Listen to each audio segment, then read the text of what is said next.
તો દાહોદમાં દેવગઢ બારિયામાં ધોધમાર વરસાદ, વાંકલેશ્વર રોડ વિસ્તારમાં વરસાદી પાણી ભરાયા। ધોધમાર વરસાદને લઈને વાંકલેશ્વર રોડ વિસ્તારમાં ઘરના આંગણાના ભાગમાં આગળના ભાગમાં વરસાદી પાણી ભરાયા। એટલે પાણી ભરાતા વાહન ચાલકો સહિત રાહદારીઓને ભારે હાલાકી પડી, જાણે કે નદી વહેતા હોય તેવા દ્રશ્યો સર્જાયા।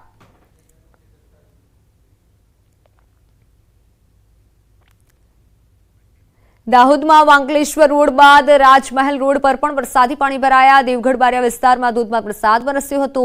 એક જ વરસાદમાં નગરના 2 રોડ પાણીમાં ગરકાવ થયા। રોડ સાથે પાલિકાની કામગીરી પણ પાણીમાં ગઈ હોવાનો સ્થાનિકો આક્ષેપ કરી રહ્યા છે। બાઇક ચાલકોની અવરજવરમાં ભારે હાલાકી પડી રહી છે। દાહોદમાં અત્યારે ધોધમાર વરસાદ છે। દ્રશ્યો સામે આવી રહ્યા છે કે જ્યાં વરસાદી પાણી ભરાયા છે। રાજમહેલ રોડ પર વરસાદી પાણી ભરાતા વાહન ચાલકો અટવાયા હતા અને મુશ્કેલીમાં મુકાયા હતા। તો દાહોદના આસપાસના વિસ્તારોમાં પણ અત્યારે ધોધમાર વરસાદ વરસી રહ્યો છે। વરસાદી પાણી ભરાતા સ્થાનિકો મુશ્કેલીમાં મુકાયા હતા। જોકે હવામાન વિભાગ દ્વારા પણ વરસાદની જે આગાહી કરવામાં આવી છે। ફોનલાઈન પર સંવાદદાતા સૌરભ જોડાઈ ચૂક્યા છે। સૌરભ, દાહોદ અને આસપાસના વિસ્તારોમાં કેવો વરસાદ છે, કઈ કઈ જગ્યાએ પાણી ભરાયા છે? કહી શકાય કે અત્યારે દેવગઢ બારિયા તાલુકા પંથક વિસ્તારમાં જે ધોધમાર વરસાદ વરસ્યો હતો અને દેવગઢ બારિયા તાલુકા પંથકમાં જે 4 વાગ્યા સુધીમાં 1 ઇંચ જેટલો વરસાદ નોંધાયો હતો। ત્યારે કહી શકાય કે દેવગઢ બારિયા નગરના વાંકલેશ્વર રોડ, રાજમહેલ રોડ અને મેંદરા ચોકડી એમ 3 રોડ ઉપર જે પાણી ભરાવાની ઘટના સામે આવી હતી। ત્યારે કહી શકાય કે જે વાહન ચાલકો છે તેઓને પણ ક્યાંક ને ક્યાંક હાલાકી ભોગવી પડતી હોય તેવું લાગી રહ્યું છે। અને જે નગરપાલિકાની પ્રી મોન્સૂનની કામગીરી હોય, તંત્રની પ્રી મોન્સૂનની કામગીરી હોય, તેના પર પાણી ફરી વળ્યું હોય તેવું અત્યારે લાગી રહ્યું છે। બિલકુલ સૌરભ, આભાર માહિતી બદલ। તો તંત્રની કામગીરી પર પાણી ફરી વળ્યું હોય તેવું લાગી રહ્યું છે દાહોદના દ્રશ્યો જોઈને।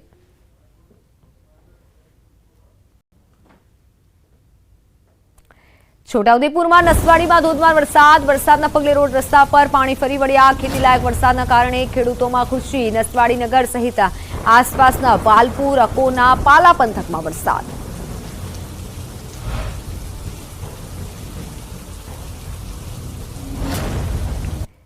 દમણનો દરિયો તોફાની બન્યો છે। દરિયામાં ઉછળ્યા પ્રચંડ મોજા। 2 થી 3 માળ જેટલા ઊંચા મહાકાય મોજા ઉછળ્યા।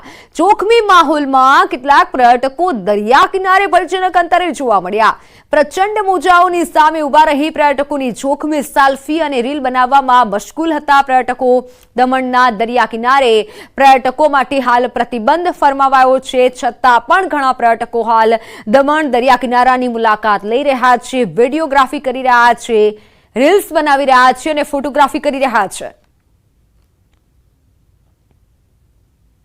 દ્વારકામાં વાદળછાયા વાતાવરણ વચ્ચે દરિયામાં ભારે કરંટ જોવા મળ્યો। ગોમતી ઘાટે 10 ફૂટ જેટલા ઊંચા મોજા ઉછળતા જોવા મળ્યા। ગરમી વચ્ચે વરસાદી માહોલ છે। દરિયામાં ભારે કરંટ હોવાથી કિનારે ઊંચા મોજા ઉછળી રહ્યા છે। દરિયો ગાંડો તૂર બન્યો હોય અને ઊંચા વરસાદી માહોલ વચ્ચે મોજા ઊંચા ઉછળતા જોવા મળ્યા હતા। ગરમી વચ્ચે યાત્રિકો પણ ગોમતી ઘાટે ઉછળતા મોજાનો આનંદ માણતા નજરે પડ્યા।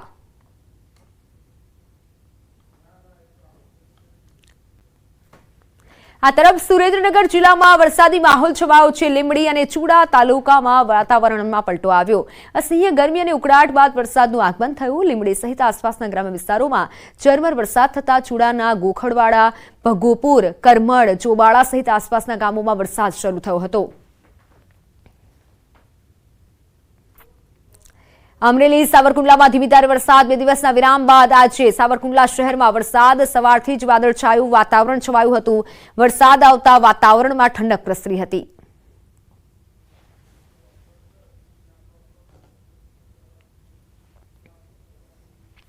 તો 10 કલાકમાં 110 તાલુકાઓમાં વરસાદ। 16 તાલુકામાં 2 ઇંચથી વધુ વરસાદ। સુરતના ઉમરપાડામાં 4.5 ઇંચ જેટલો વરસાદ નોંધાયો। વાસદામાં 4 ઇંચ, ખેરગામમાં 3.5 ઇંચ વરસાદ। ડોલવણ, કપરાડામાં 3.5 ઇંચ વરસાદ પડ્યો। તિલકવાડા, ડીડિયાપાડામાં 3.5 ઇંચ વરસાદ। કામરેજ, બારડોલીમાં 2.5 ઇંચ વરસાદ નોંધાયો।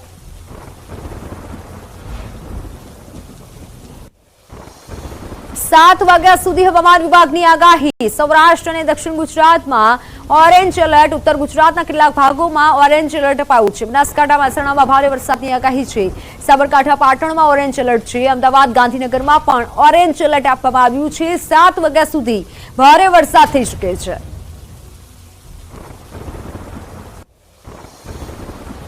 વરસાદને લઈને હવામાન વિભાગની આગાહી આગામી 7 દિવસ વરસાદી માહોલ રહેશે। આજે સૌરાષ્ટ્ર દક્ષિણ ગુજરાતમાં ભારે વરસાદની આગાહી છે। બનાસકાંઠા, સાબરકાંઠા, તાપી, સુરત, વલસાડમાં ઓરેન્જ એલર્ટ રહેશે। અમદાવાદ, પાટણ, મહેસાણા, વડોદરા, આણંદમાં ભારે વરસાદની આગાહી કરવામાં આવી છે। वेरी हैवी रेनफॉल की वार्निंग है और साथ में ऑरेंज अलर्ट जारी है। और जो डिस्ट्रिक्ट है जहाँ पे वेरी हैवी रेनफॉल की वार्निंग है वो डिस्ट्रिक्ट है बनासकांठा, साबरकांठा, अरावली, पंचमहल, दाहोद, महिसागर, छोटा उदयपुर, नर्मदा, भरूच, तापी, सूरत, वलसाड़, नवसारी, डांग और दमन और दादरा नगर हवेली है। और जहाँ पर हैवी रेनफॉल की वार्निंग दी जा रही है वो डिस्ट्रिक्ट हैं पाटन, महसाना, अरावली, अहमदाबाद, खेड़ा, आनंद और बड़ोदरा डिस्ट्रिक्ट है जहां पर हैवी रेनफॉल की वार्निंग है और साथ में येलो अलर्ट जारी है। આજે સૌરાષ્ટ્રમાં પણ ભારે વરસાદની આગાહી છે। સુરેન્દ્રનગર, રાજકોટ, મોરબી, અમરેલીમાં ભારે વરસાદ થઈ શકે છે। ભાવનગર, બોટાદમાં ભારે વરસાદ પડશે। और सौराष्ट्र रीजन की बात करेंगे तो आज के लिए सौराष्ट्र रीजन डे 1 के लिए हैवी रेनफॉल की वार्निंग है। और जो डिस्ट्रिक्ट है जहां पर हैवी रेनफॉल की वार्निंग है वो डिस्ट्रिक्ट है सुरेंद्रनगर, राजकोट, अमरेली, भावनगर, मोरबी और साथ में बोटा डिस्ट्रिक्ट है जहां पर हैवी रेनफॉल की वार्निंग और साथ में येलो अलर्ट जारी है।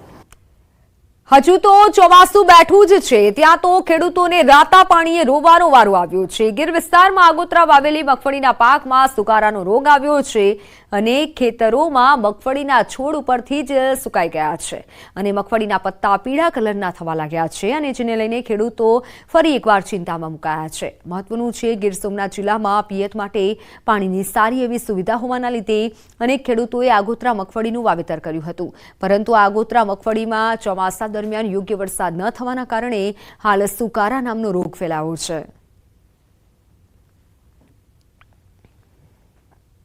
માંડવી 2-2.5 વીઘાની વાવેલી છે અને સુકારાનો રોગ તો બહુ છે સાહેબ।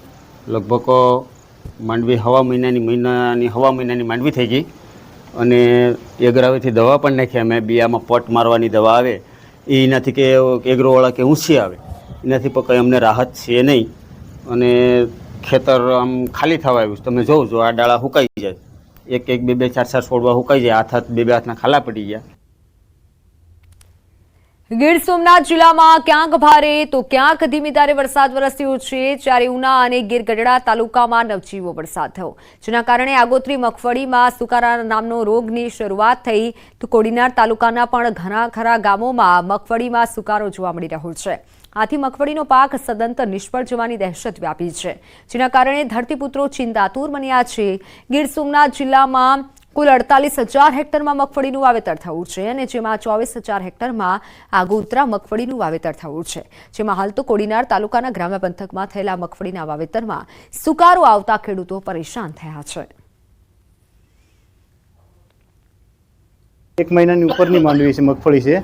અત્યારે એમાં સુકારા નામનો રોગ આવ્યો છે જે દર વર્ષે આવે છે ને ખેડૂત પાયમાલ પર થાય છે। એમાં ખેડૂત નાખે છે, એમાં વીઘે 35 માણા બી નાખે છે, તોય છતાં પણ જો સુકારો આવે છે તો કોઈ એની હજી સુધી કોઈ સરકાર વ્યવસ્થા કરી નથી કે અમે જાય છે એગ્રોમાં તો નથી એવી દવા આપે છે, કોઈ આ આપે છે, કોઈ ઓલે આપે છે, દરેક અલગ અલગ જાતની દવા આપે છે, બધું અમે પટ આપીને પવાઈએ છીએ, પરિણામ એનું મળતું જ નથી।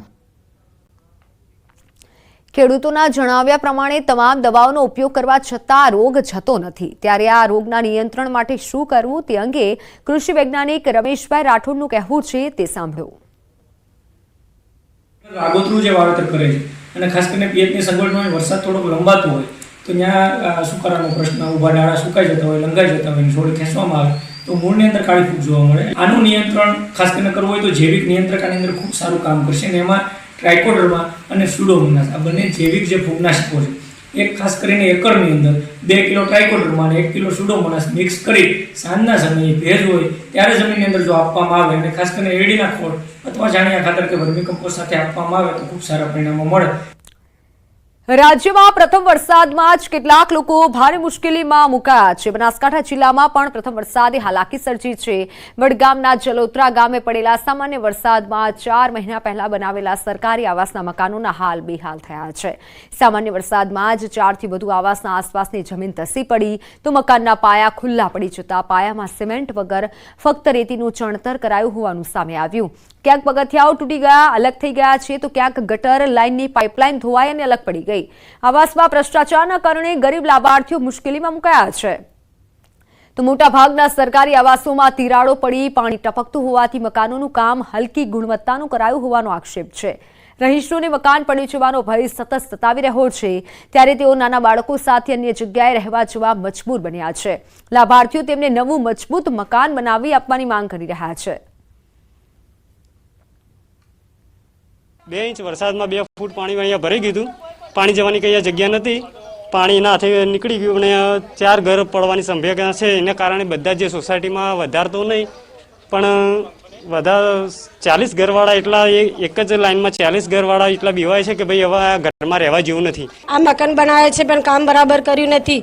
કામની અંદર કારણ કે માટીનો જ વાપર્યો છે, એમાં સિમેન્ટ બિલકુલ છે નહીં.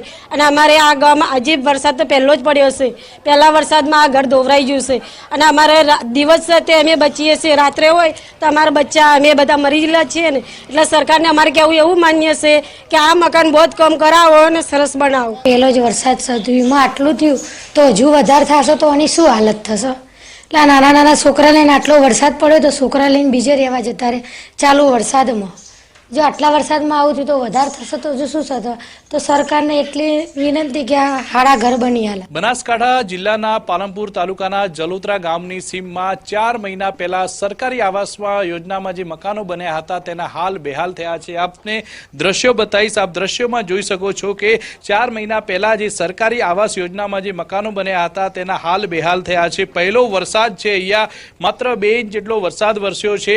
તે વરસાદની અંદર જ આજે 94 જેટલા મકાનો બનાવવામાં આવેલા છે. તેમાંથી કેટલાક મકાનો જે છે તેના નીચેનો જે ભાગ છે, પાયાનો જે ભાગ છે તે ધોવાઈ ગયો છે અને પાયાનો ભાગ ધોવાઈ જતા અત્યારે તમે જોઈ શકો છો કે જે પગથિયા છે તે પગથિયા પણ અત્યારે આ મકાનથી અલગ થઈ ચૂક્યા છે અને નીચેનો ભાગ જે ધોવાઈ ગયો છે અને આ ભાગ ધોવાઈ જવાના લીધે આ જે મકાનો છે તે રહેવા લાયક અત્યારે જોવા નથી મળી રહ્યા. અને બીજા આપને દ્રશ્યો બતાવીશ. આ દ્રશ્યોમાં પણ આપ જોઈ શકો છો કે અહીંયા નીચે ઈંટોની જગ્યાએ માત્ર પથ્થરોનો ઉપયોગ કરવામાં આવ્યો છે અને જે પથ્થરોનો ઉપયોગ કરવામાં આવ્યો છે અને નીચે માટી નાખવામાં આવી હતી અને માટીના પથ્થરોના લીધે અત્યારે આ ધોવાઈ ગયું છે. અને ધોવાઈ જવાના લીધે આપ જોઈ શકો છો અહીંયા કે શું હાલત છે. અહીંયા પાયા જે હોવા જોઈએ જે મકાનના તે પાયા જ નથી બનાવવામાં આવ્યા અને સીધા પથ્થરો ઉપર આ સિમેન્ટનું મકાન જે છે તે ઊભું કરી દેવામાં આવ્યું છે.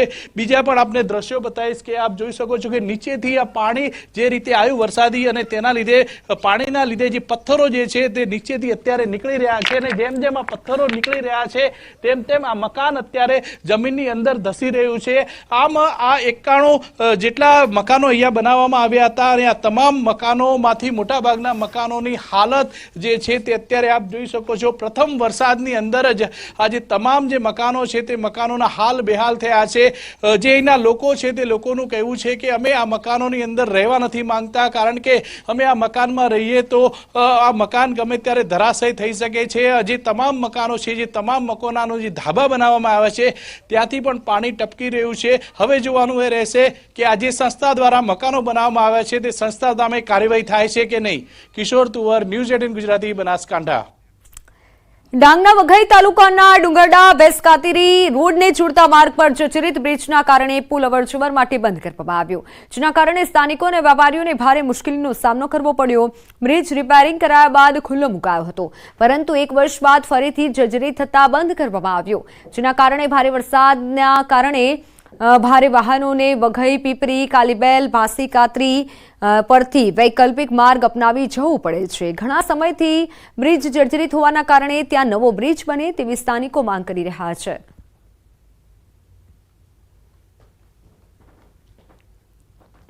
સ્થાનિકો નવો બ્રિજ બનાવવા માટે હાલ માંગ કરી રહ્યા છે, કારણ કે લાંબા કિલોમીટર ફરી અને વાહન ચાલકોએ જવું પડે છે. જર્જરિત બ્રિજના કારણે અત્યારે લોકોને મુશ્કેલી સર્જાઈ છે. ડુંગરડા બેસકાતરી માર્ગ પર જર્જરિત બ્રિજ હોવાથી સ્થાનિકો ત્રાહિમામ પોકારી ઉઠ્યા છે. વઘઈ બેસકાતરી રોડ પર જે બોરીગાંવનો પુલ છે જે છેલ્લા કેટલા મહિનાથી ભારે વાહનો માટે જે પ્રતિબંધિત છે, તો સંબંધિત પદાધિકારીઓ કે ખાતા દ્વારા એને યોગ્ય નિભાવણી કરીને તાત્કાલિક એ ચાલુ કરવા માટે વિનંતી છે. છેલ્લા 2 વર્ષથી વઘઈથી જાવડા ભેંસકાતરી થઈને જતો રસ્તો એ બંધ છે હેવી વ્હીકલ્સ માટે ચોમાસામાં તેઓ બંધ કરે છે. અહીંથી પિંપરી અને પિંપરીથી કાલીબેલ અને કાલીબેલથી ભેંસકાથી થઈને વ્યારા જવું પડે છે.